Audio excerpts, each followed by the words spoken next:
Thank you so much for this opportunity. Thanks for coming out. I really appreciate it. I actually designed my first pair of shoes probably in 1994. My wife, who you met, Shelly, who was actually my high school sweetheart, we used to go to Baja back then. Like everybody who grew up around here went to Baja. And on one of those, no, that's not. It's like Ensenada, Rosarito, Tijuana. And on one of those trips, I saw a sign that said bootmaker. I walked in. I asked them if they could make me a pair of shoes. I did a quick sketch, and 4 to 6 months later, I had my first pair of shoes. And then at that point, I was hooked. So I used to drive a truck for a chain of linen stores, and my route was San Diego to Bakersfield. I didn't want to have to go back to Baja to get another pair of shoes. So I started noticing all of these shoe repairs on my route. And I said to myself, if they can fix them, they must know somebody who could make them. It was about a 1.5 year search. I finally found a gentleman in the city of Commerce, not too far from here. And we started working together. In about 2.5 years, I think we made 2,500 pairs of shoes out of his garage. And it just kind of took off. I started wearing them. It was all the punk shows that were happening in Orange County and LA. And it just kind of right place, right time, like total blessing, crazy. I met the guitar tech for No Doubt. He introduced me to Gwen. I started making her shoes. The band Lit, Pamela Anderson eats the band and spits out my shoe in the video. And then it just kind of kept going through 311, 9 Inch Nails, Guns N' Roses. And then I want to say 98, 99, the LA Times did a feature on me. I was working with a vintage store in Long Beach. And then the studios started calling, and then we started making shoes for Friends, Whose Line Is It Anyway, Drew Carey's personal shoes, and it just kind of kept going and going. Always with the musicians, though. That's always been like a big passion of mine. Like, who doesn't want to be a rock star, right? Yeah. If I can't be there, at least my shoes can be on stage. That's awesome. And it's been really, really cool. Over the years, we've worked, I mean, all of the bands that I love. Janelle Monáe is another one that I love working with. She was my muse in 2009 for the CFDA Vogue Fashion Fund. And since then, I've just been making shoes with her off and on. She was the first performer to open up the Grammys, I want to say in 2020.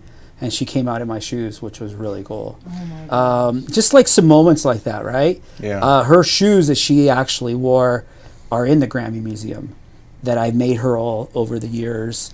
The Killers, Kings of Leon, 9 Inch Nails, Guns N' Roses. I mean, it's really, really cool. A lot of ball players now, too, right? Yeah, I've always worked with basketball players as well. I think the evolution happened with basketball players. There's like 4 top women stylists that work with the men in the NBA, and they transformed how the guys used to wear these suits that didn't fit them properly, and these women, amazing stylists, Courtney Mays is one of them that I still work with, Rachel Johnson was another one, Callie Ann, and they kind of transformed how these guys looked. They have amazing bodies, they're in great shape, but they were wearing clothes that just didn't fit them. So these women started changing their look. Lucky for me, they reached out and said, hey, can you make shoes? Because at the time, the luxury houses weren't making shoes 16, 17, 18, 19. So I started making them dress shoes that went with these cool outfits. And that's kind of how it happened, where I ended up making LeBron James's wedding shoes. My best years was when LeBron James, Dwayne Wade, and Chris Bosh played in Miami. Because all those guys were buying so many shoes that it just kind of snowballed from there. And it becomes kind of a competition amongst the guys. And the shoes are so big that you got to charge them, what, double, triple? No, it's not really. It's a little bit more because it's handmade, right? Yeah. But it's also more labor. There's more. It's, I would say, about 50% more. It's not a triple. But what it does get a bit more expensive is, let's say an athlete has foot issues. We used to make Yao Ming shoes, and he was a size 20. But he also had special orthotics because it was always in the news he'd hurt his foot. And he had pins in his feet and all kinds of... So we would have to make these special shoes that would fit his orthotics in there. And then I also have some ball players that their feet swell 2 sizes after a game. So then you got to make a shoe that looks good before the game. They can remove the insole after the game, and it still fits them comfortable. Wow. So you're always just adjusting to them. Right now we're working, DeAndre Jordan I've been working with for a couple years, and I wasn't able to say because I didn't really know what the shoes were for, but then I found out. So I made him these beautiful white boots for his wedding. And then once he posted it, I was able to post. But it's been an honor. I get to make shoes for people that get married in my shoes. A couple hockey players that got married in my shoes. Football players. We work with football players as well. And local guy, Matt Barkley, I make his shoes. Well, you got to make a good living to afford these shoes. They're not cheap. I mean, I don't think it's that. I think it's also someone who appreciates something beautiful, right? Mm-hmm. It's if you buy a pair of my shoes, and yeah, they're more expensive than the off-the-rack shoe, but it's also something that can be resold. It can be, you don't need, I'm a big proponent of you don't need a lot of stuff, right? If you have a couple things that are beautiful and you have your closet of, you have your brown pair, your gray pair, whatever, Bordeaux, there's your shoes. You don't have to have a new pair every 3 months. And don't get me wrong, I love it when guys buy, or women buy a lot of shoes from us. But the thing with us is you can resole it. It's not a rubber sole that you throw away. Right, like right now, because Rick hasn't bought in a while, but Jimmy Choo's shoes, those are all $1,000, $2,000 nowadays. I mean, this is actually, to have a custom boot that's handmade, it's pretty well reasonable, I think. And what we like to say is no two pairs are alike, right? So, and there's, again, we've already talked, there's nothing wrong with branded shoes and there's nothing wrong with branded product. I love things that are well made. I like to say that my things are a bit special. People come to us because they want something that nobody else has. That's what like. And that's what I like about us. If I make you and Ursula the same shoe, because we hand distress it, they're going to be slightly different, even in the men's shoes. And it's somebody who wants something unique and special will appreciate it. If somebody who wants it to look exactly the same way, then that's not really our customer. We also tend to sell to men and women, not kids. Mm-hmm. Kids tend to follow trends, right? Mm-hmm. Men and women, you've kind of already realized, like, I don't really need that to say who I am. I want something that nobody else has, something a bit more special, a bit more beautiful. Or, hey, I have a gentleman that I'm making a bag to match his Porsche. Like, I need a duffel bag to sit in the seat next to me when I drive my Porsche. I'm like, perfect for. So we're doing all the Pantone colors. We're having the leather made. Mm-hmm. We can do all of that. People always say, what's the difference between my product and somebody else's product? And it's mostly in how we make it. It's a bit slower. It's slow fashion. The design, the combat boot that you chose or the slide, you're going to be able to wear it in 10 years. Mm-hmm. Ursula's been wearing our stuff now for 10 years. Mm-hmm. And it's not about the latest and the greatest. It's, can this work for me in my lifestyle? So in mass production, it's about using materials that will withstand the manufacturing process, right? It's not like they don't disregard the end user, but they also have to take the mass production process into account.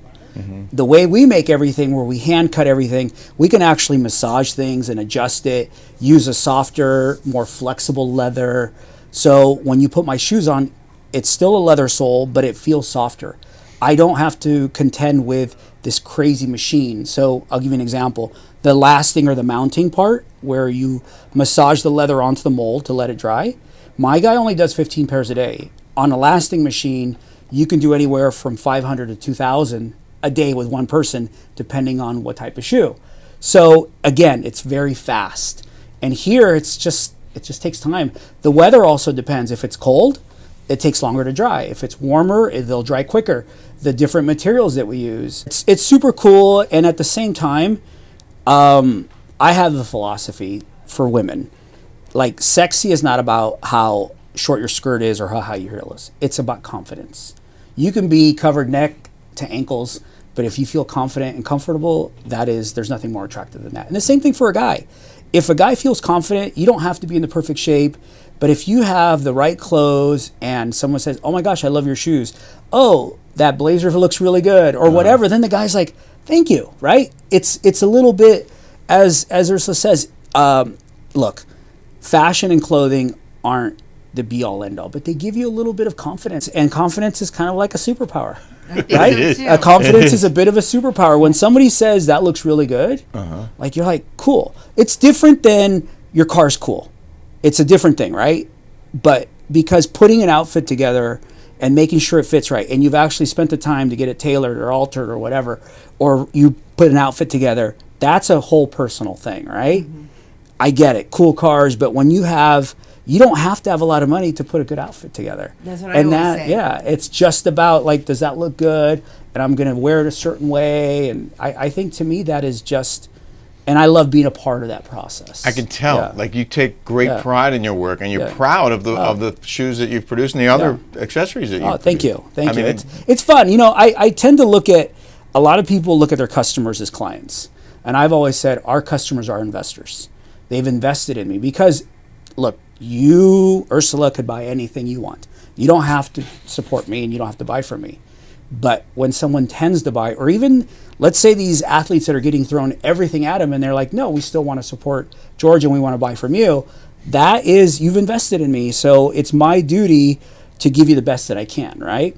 Of what I can do within my wherewithal and within my company, customer service, everything about that. How do people find you? How do people, if people want the pair of boots, how do we? I mean, just online or Instagram, which is georgeesquivel.com and at George Esquivel. Yeah. Because I was like, dude, I'm getting stuff Yeah. so I mean, much. and everybody says that. I have a client in Miami, and she reached out. We went to high school together, and she reached out. I want to say she probably has, within 2 years, a year and a half, probably 45 pairs of shoes. Oh, wow. I mean, she's like, George, I love your shoes. This is it. She says, and I get stopped everywhere. And again, it's because she has fun with clothes and she wears it. It's all about what you feel. And because there are people that make shoes. I think what does make it different is our finishing touches. When I was part of the Vogue Fashion Fund, learning what it takes to become an identity within the brand and understanding how to, like, if somebody comes to me and says, I want a super high pointy stiletto, I'll make it, but that's not me. Because that's not my woman, right? Mm-hmm. My woman is getting that from the Louboutin or whoever else, or the Jimmy Choo. They're coming to me. I had a very well-known model, and she says, George, us girls wear your shoes too and after the photo shoot. I'm like, perfect. Yeah. And they buy them at Barney's, which is really cool. Someone said that you had really had some tough times earlier in life. Yeah, I grew up, I had a crazy upbringing. My dad was a criminal. When I was 7, he came home shot, and he wanted my mom to patch him up. When I was 9, we had a good father-son outing, and he took me to steal my first bike. And then at 14, I started collecting the money for the drugs. And it wasn't until I was 19 I kicked him out of the house, and I became head of the household. So it was just crazy. I went to 12 different schools. We lived in motels up until I was about 14 or 15 years old. Yeah, so...